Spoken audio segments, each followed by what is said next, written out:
Hello, I'm Eliza. In this video, I will introduce you to a method called Stop and Think Note-Taking. This method will help you understand and remember any text you are reading. And the method is very simple.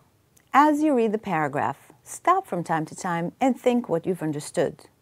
Write a note about it. You can write your notes in your own language. The notes are for you to understand the text and to use later. Then, after each paragraph, stop again and look at your notes from that paragraph. Think, what is this paragraph about? Write down your notes on the whole paragraph. When you finish reading the whole text, look at all your notes and think, what does the writer want to tell us in this text? Write down your notes on the whole text. Now we can begin looking at our text. First, let's look at the text to see how long it is. This text is 1 page long, and there are only 3 short paragraphs. That is not long. We can do this quickly. Now we will do some pre-reading.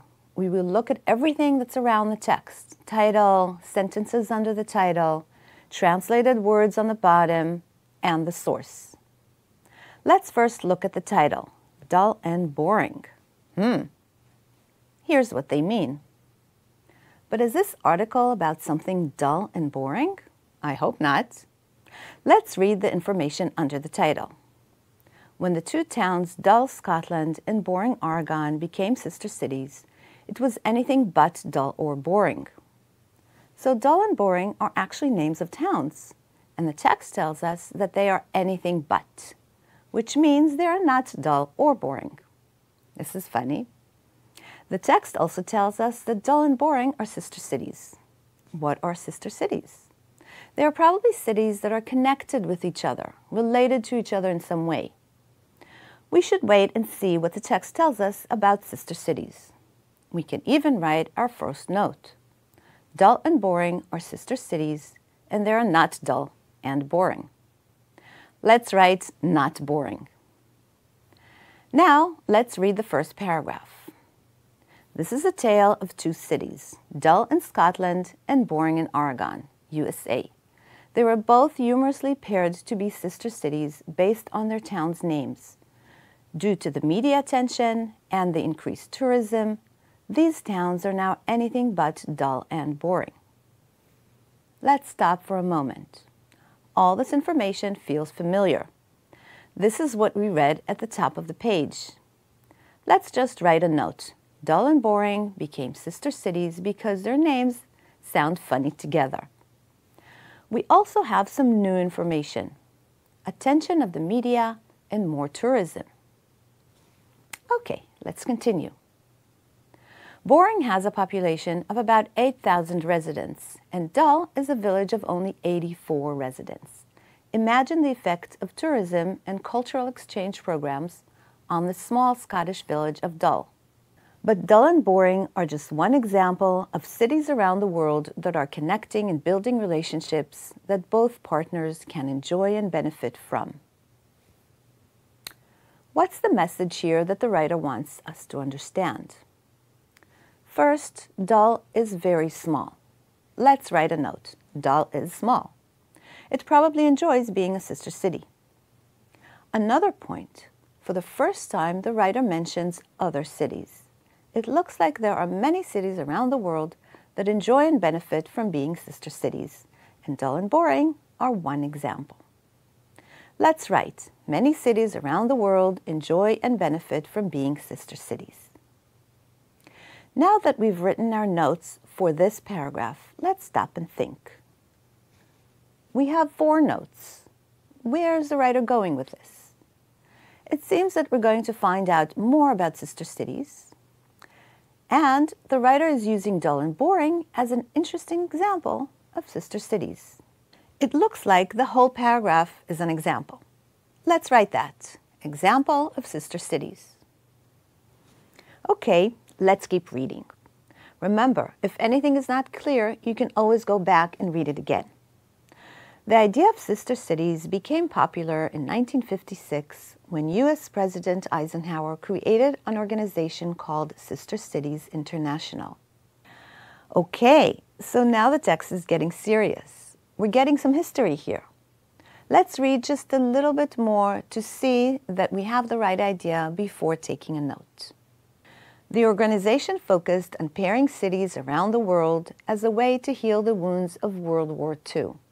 The goal was to encourage trade and tourism to promote better understanding of different cultures.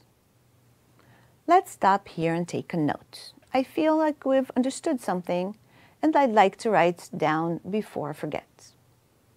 What's the text telling us? It's telling us about the history of sister cities. We also see that the text is telling us about the goals of sister cities. When we look at the goals, we also see that there's an idea here that we already saw above, that the goal of sister cities is to encourage trade and tourism. The writer already mentioned in the first paragraph that dull would enjoy tourism from boring. If it's repeated, it may be important. Let's add to our previous note. Goals of sister cities encourage trade and tourism. Let's continue. Over the following 70 years, cities continued to form partnerships based on similarities in size and demographics, shared history, and related industries. Sometimes, however, the partnerships between sister cities doesn't last. For example, Prague recently ended its pairing with St. Petersburg because of Russia's military invasion of Ukraine. So far, we have only read positive things about sister cities, but now we saw an example of a partnership that did not last, meaning the partnership did not survive. Let's take a note. Some partnerships don't last. Now we have our notes for the second paragraph. Let's stop and think. Let's look over our notes and think what this paragraph is all about.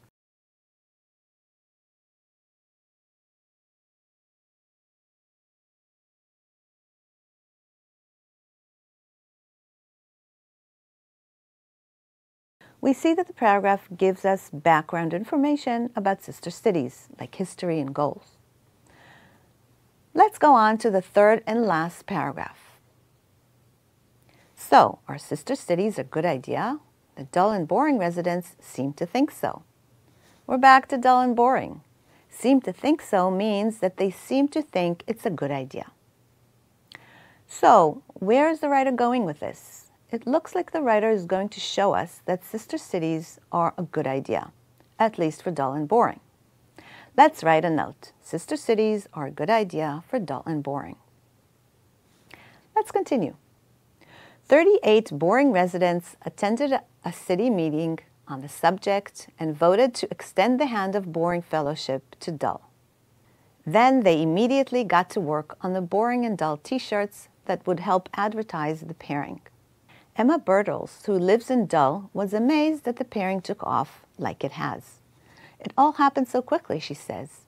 And now we each hold special festivals to celebrate our sister city, with local musicians performing in each other's cities. Boring resident Jim Hart says he looks forward to hosting some Dull visitors. Who knew dull and boring could be so exciting? What kind of information are we getting in the rest of this paragraph? It looks like a lot of activities. The residents of Dull and Boring are making t-shirts, celebrating at music festivals, and visiting each other. Let's put that into a note. T-shirts, music festivals, and visiting each other. Now let's stop and think. What is this paragraph about?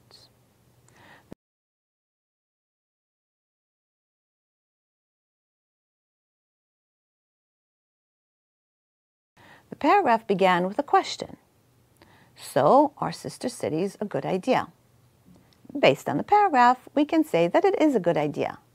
We see that Dull and Boring are a success story. Let's write our note. Dull and Boring are a success story. Now that we read the whole text, let's look at all our notes to see the big picture. What is the writer trying to tell us in this text?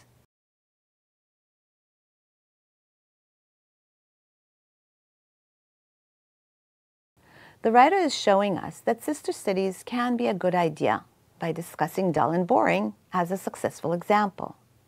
Let's write a note. Sister cities can be a good idea, and dull and boring are a successful example. So, what did we do here?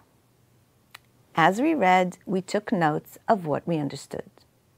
Then, at the end of each paragraph, we took time to stop and think, look at our notes, and understand the overall message of the paragraph. In the end, we looked at all our notes and asked ourselves, what's the overall message of the text? If you'd use this method, you would have a text that you can understand and use.